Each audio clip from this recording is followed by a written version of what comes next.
What's up, guys? We're back with another Twinmotion video. In this video we're going to be looking at the different visibility options we have in Twinmotion, as well as the different files and all the objects that are imported, how they're oriented, the hierarchy and all that, all the right click options you have with everything you see in this, all these objects over here. If at any point in this video you do learn something, please demolish that like button. It really helps me out a lot. Getting right into the video, we're going to look at all these visibility properties that we have to work with inside of Twinmotion. So the first thing we see is this eye, and we'll click on the eye, and by default this daytime is lit up, and so we have the option of changing the time of day. Fairly straightforward. It's just the bar that you move, and based on the location, orientation, whatever of your project, your model, you will update the daytime. Time of day, you'll see all the shadows update, everything like that. Pretty self-explanatory. Works into the night all the way back around. It goes through a full day cycle. Pretty simple right there. Moving on, we've got the speed, and so speed introduces itself into a couple of ways into Twinmotion, primarily being the navigation speed, how fast you as the camera moving is able to move throughout the scene.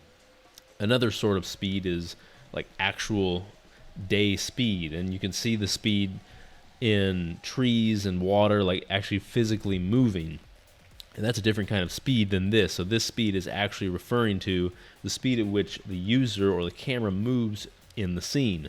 So right now these are just basic icons to denote whether you're moving slow, medium, or fast.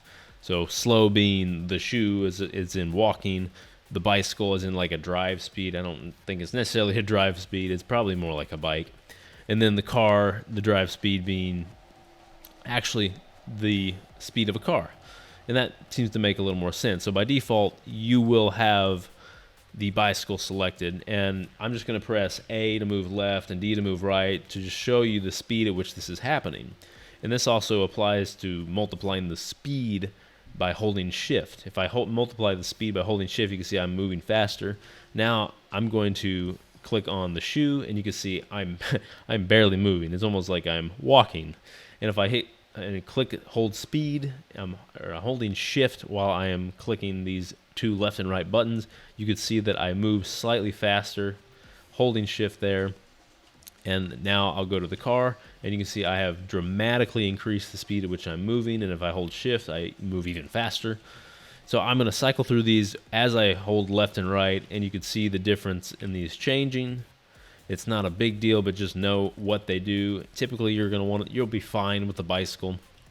Moving on now to the eye within the eye. That's a bit eye inception here. We've got the camera icon, which is to take a screenshot. And if I click this, it will take a screenshot. Now, the thing about this is I have no earthly idea where the screenshot location is. I've looked this up online. The only video I find, if you follow this help link with Twinmotion, it'll take you to a video from 2017 where these screenshots end up on their desktop, which sounds very convenient to me, but I cannot seem to locate where they are. I've looked through all the user app data, everything like that within the program itself, cannot find it. So if you can find the location where these Twinmotion screenshots end up, please leave that down in the comments for everyone, because I have seen this question throughout the internet. No one's been able to answer this question for me. Please let me know and let everyone else know.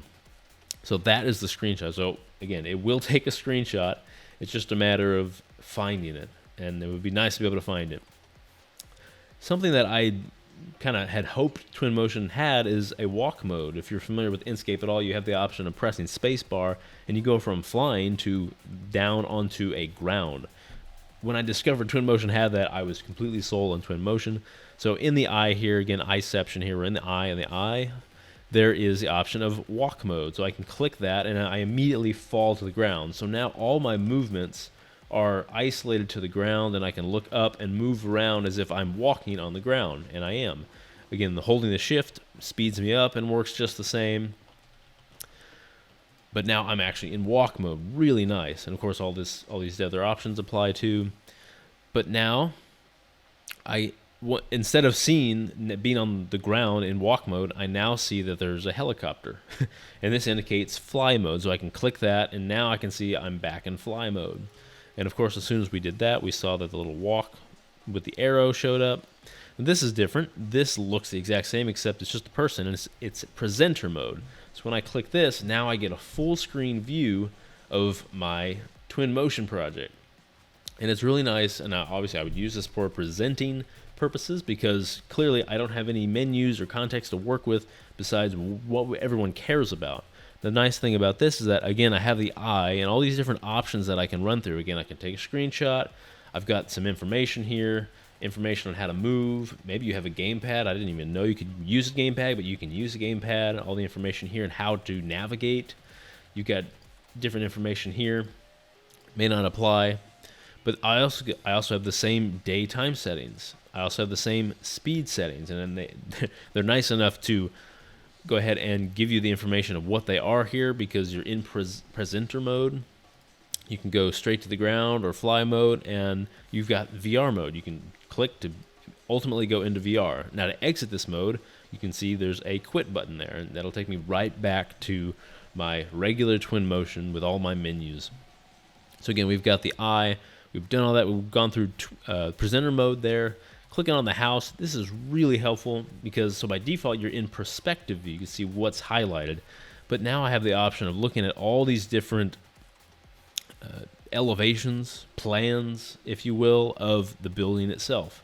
So now I can click on, maybe I want to look at the front and isolate the front. Now this is looking at the front of your model, and I know it's going to be kind of hard to navigate through this, but all the controls are in a way the same. So I can see there's the front of my model, or it's considered to be a side of the model.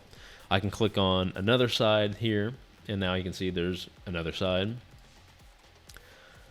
You get the idea with the sides, but now I can do a bottom view, and there's the bottom view. I can't say why you would need to see that necessarily, but again, you have the option. We've got the different sides there, of course, but the top view, this is very nice. It's almost like a rendered floor plan at this point. You can see a nice top view of this. Obviously, if you have the materials and all that applied, it would look so much better. And of course, just like before, the daylight settings work all the same, and they're applied even in this view. This is really nice, so I can choose a custom view. And so I have the option of, this is really hard to navigate again, but I'd probably choose to start in a perspective view so we can see what we're doing. And then now go to my custom view. And so this custom view, it's a bit different, obviously, but it's almost like another way of rendering. It's almost like a line drawing, and it's considered to be orthographic as opposed to perspective view. So all of these other options that you see here are considered to be orthographic instead of the perspective. So perspective being, we actually have the perspective, and the dimension is not quite to scale if we were to check the scale of all these because we're in perspective mode. If we go into this custom view or any of these others, it's considered to be an orthographic. So every single object is to scale regardless of how I'm looking at it. So I can measure this and that, and it will come out the same as if it were actually being built, as opposed to if I were in a perspective view, it would look slightly off because of the perspective itself. So the nice thing, and the thing to be aware of, is that if you're in perspective view, this is perspective, that's great, but if you want a 3D orthographic view, I would use this custom view. Moving on here, we've got clipping. Clipping is very interesting because it's almost like cutting sections through your model. So right now my clipping is at 0 and it's essentially not on. But now I can begin to activate this. But I actually cannot activate this in perspective view, so it's kind of a trade-off, unfortunately. So now this is where some of my different orthographic views come into play. I can choose my front view here, or a side view rather, and choose the clipping, and now I can see where my clipping is. And now I can start to adjust this, and as I get within the model, you'll see I can actually begin to move through the model and have this clip at a different place. So by default, if I bring this all the way back, I'm just looking at the elevation of the building. Whereas if I go into the clipping and move it up some, now I'm actually starting to cut through and, in a way, create a section cut through the building. That's kind of nice. It's a bit dependent on certain views and what you're trying to present, but you can always go back to the perspective view and get you back to exactly what you're probably used to seeing.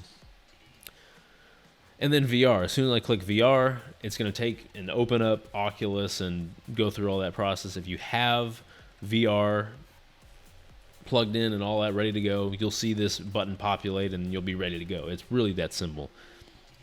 So we've looked at everything as far as this visibility and kind of changing what we see and getting the different views in our model. But now let's look at some of the objects in our model. And if we click this arrow on the right side there, we can start to see all these different objects that are in my model. And again, this was imported from Revit. I did not use the actual import. I used the direct link. There's a couple things to be aware of with that. So if you're familiar with previous versions of Twinmotion, there was no direct link, and you had to simply import these files directly. And then you had the option of choosing whether those models and those model elements would be basically choosing the hierarchy. Are they going to be grouped by material to where you can just dump materials into these specific groups that you have previously applied in the project, and that's based off material, or do you want to keep the hierarchy? And keeping the hierarchy would basically say every object is its individual object unless it's kind of grouped within a set of objects within the model and the way the model's built. It basically keeps the model built the same way the model was built.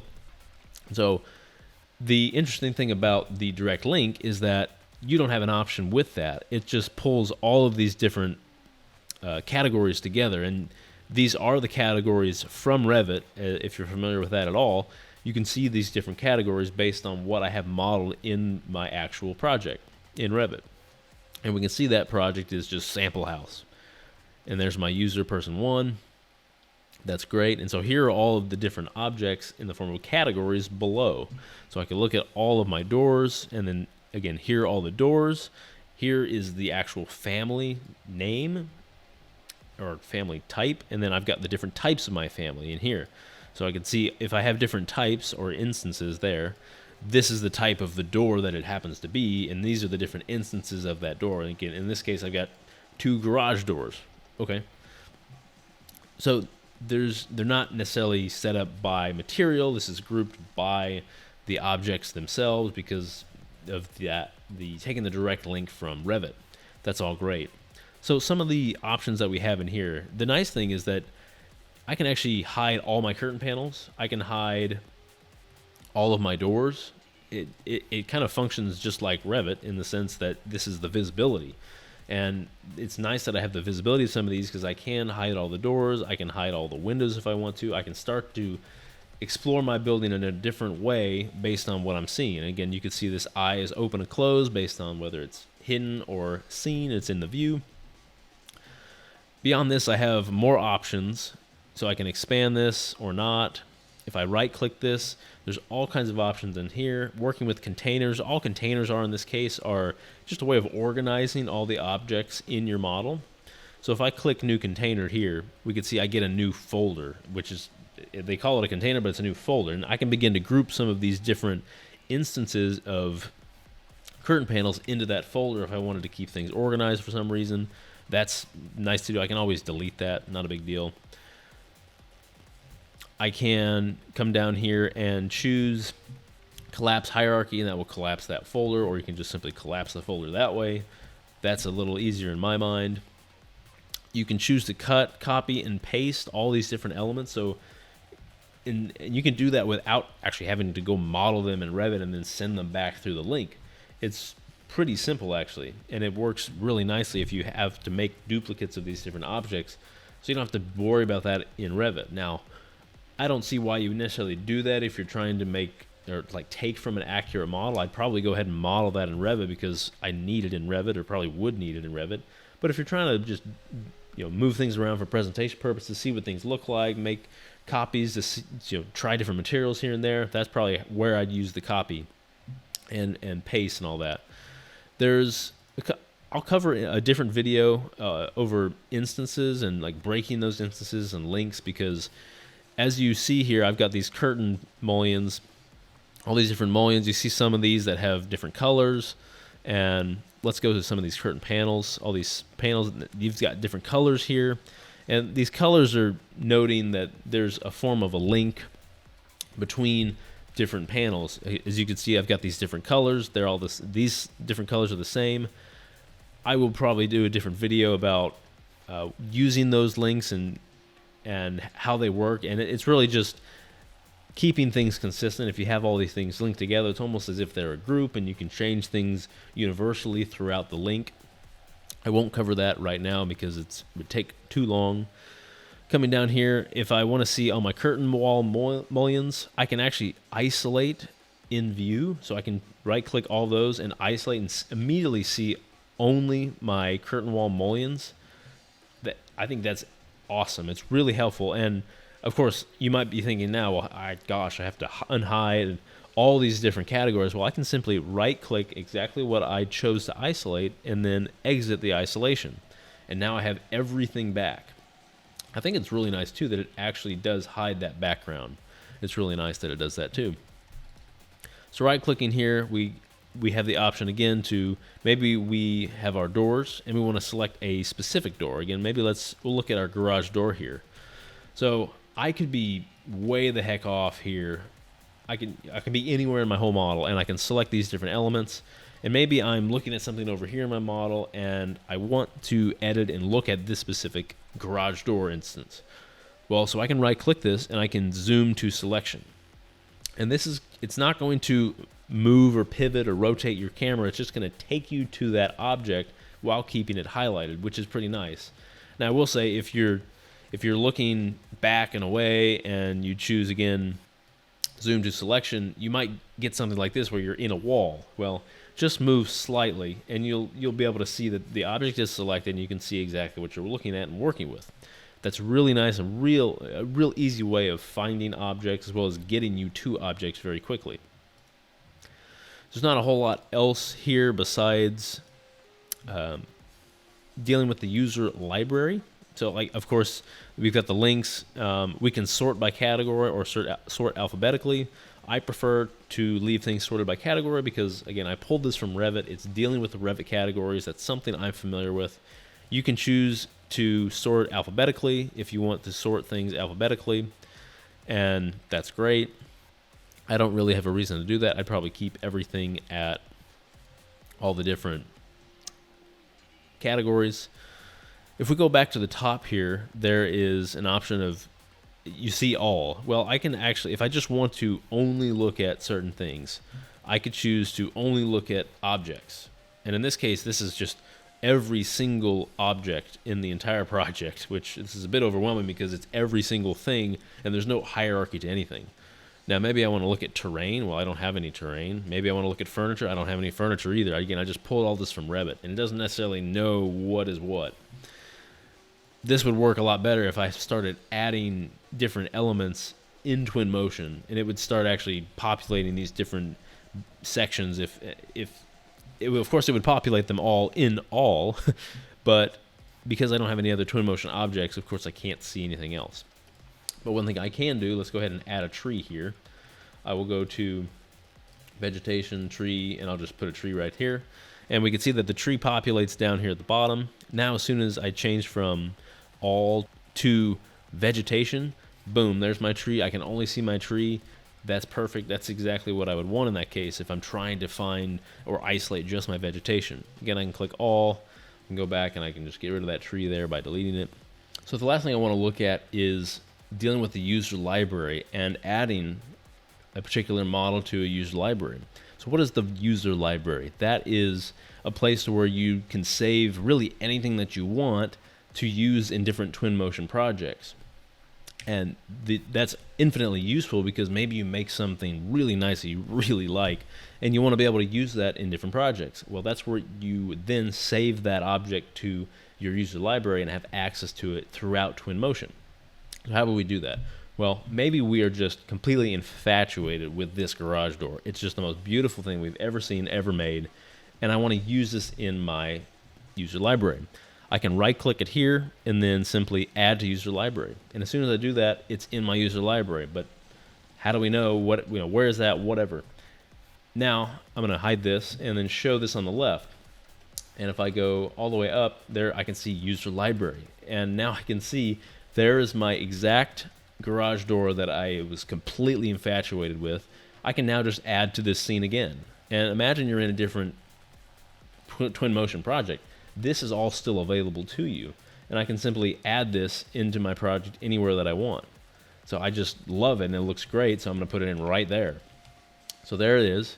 And because there was no information as far as materials or anything with that didn't come along with it. Now, if I did add materials to this beforehand, then I would see my object populated there. The exact same is in this model, basically the exact same as when I had saved it. We can now get rid of this glorious garage door, and the last thing I want to look at is actually here at the right side again. We've got statistics. This is not going to tell you a whole lot. There's not really much that you necessarily need to worry about, but it's going to give you the statistics of your Twinmotion file as it's running. So right now I'm at 50 frames per second. That's great. This thumbs up is just telling me that I guess I'm good to go. My GPU is at 100% because this is a graphical program and it's going crazy. The fan's going nuts. My CPU is at 20%, whatever. The file loading time is basically instant. It tells me the number of polygons that I have, the number of objects, and the size of all my textures. That's really nice. And it'll also tell you the last image render time if I haven't rendered an image with this project yet, and the same as the last video render time. This is really nice as you progress throughout the life of this Twinmotion project to check on these every now and then to see if something seems out of whack or something's too crazy. I have a feeling based on the colors that we see here, as these different elements begin to increase, and as I actually have taken some image rendered and get some of these timings in here, that will tell me, even with these colors and with the thumbs up, that may change. So keep an eye on that and monitor that as you go, because that will tell you how your project is going and working. So I've got my statistics. I can look at my phasing, which I would have to actually add these different phases myself. I have the BIM information, which there is no information here in this model. The transform, I can actually transform things, and that's all going to be based on the actual transformations that are applied to this particular object. Again, if I go to the BIM information for this object, I don't see anything. Still don't see anything for any of these. That's unfortunate. Looking back at statistics, as I select things, nothing really changes. It's just kind of the overall everything going on in your Twinmotion project. So that will do it for this video. And if you did learn something, please demolish that like button. It really does help me out. We went through all the different visibility kind of options we look through here. We've looked at all the different kinds of objects and the hierarchy of all these files that are imported with your Revit file in Twinmotion with the direct link. And we've looked at adding objects to your user library. The last thing I'll say about the user library is that you have the option, if you have a network license, to set that location to some sort of network location, meaning that if you have someone set up as an admin, they can add all these different objects to your user library, and because everyone in the network is using a network license and directing that location to a particular network location, you can set up your user library to be one place that everyone in your company is looking at and has access to. All the users can pull from the same information, and that is incredibly useful and invaluable when it comes to creating consistent models, Twinmotion projects, because maybe you want to use some of the same materials. You can make a whole material library. You can pull in different cars or garage doors if you really like them and save those into your user folder that everyone has access to. I would highly encourage you to do that. I won't cover that in this video because I'm just looking at this from a single user basis. But from a single user basis, you still have the option of using those different elements in all the different Twinmotion projects that you might be working on. Again, that'll do it for this video. Hope you enjoyed it. Like it if you did like it. If you learned something, definitely demolish the like button. And please consider subscribing. I hope you all have a wonderful day. Thanks for watching.